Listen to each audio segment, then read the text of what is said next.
জানাচ্ছি শারদীয় শুভেচ্ছা।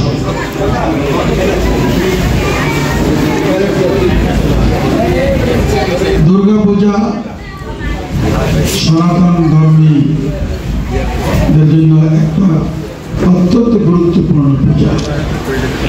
আমরা যেমন নামাজ রোজা রাখি শান্তির জন্য, অশান্তির জন্য, তদ্রুপ সনাতন ধর্মী ভাই বোনেরা ওনারা পূজা করেন, পূজা অর্চনা করেন শান্তির জন্য। তা আমাদের সকলের কামনা আমরা শান্তি চাই। তাই হিন্দু মুসলিমের মাঝে কোনো ভেদাভেদ নেই।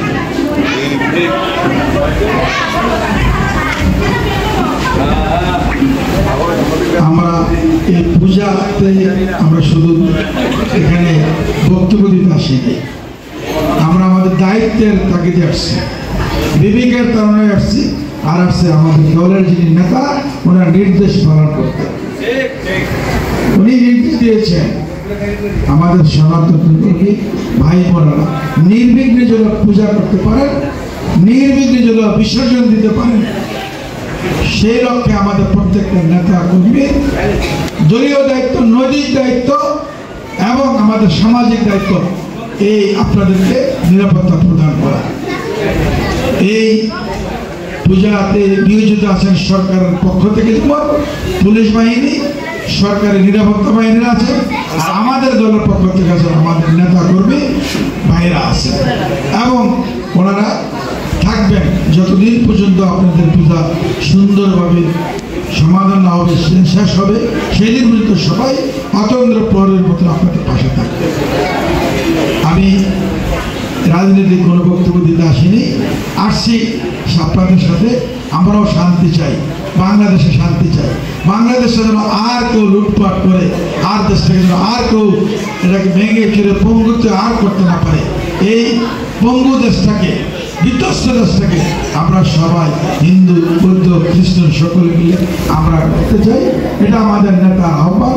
আমাদের নেতা আল্লাহ সাহেব বলেছেন, আমাদের দলের ভারপ্রাপ্ত চেয়ারম্যান বারবার বলছেন সংখ্যালঘু, সংখ্যা গরিষ্ঠ বলতে কোনো ওয়ার্ড নেই।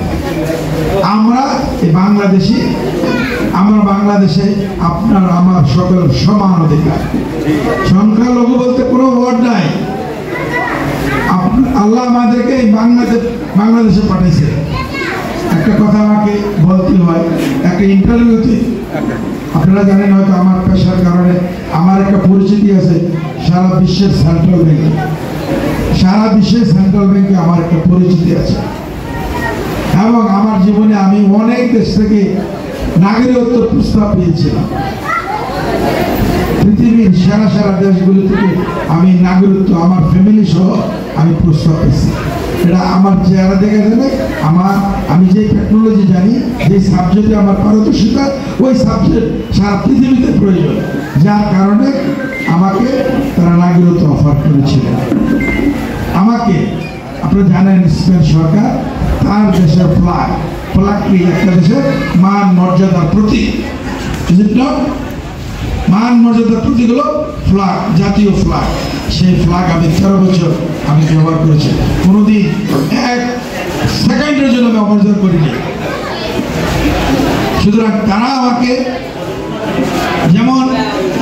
আমাকে নাগরিকত্ব অফার দিয়েছে, এমনি অনেক দেশ আমাকে নাগরিকত্ব অফার দিয়েছিলেন।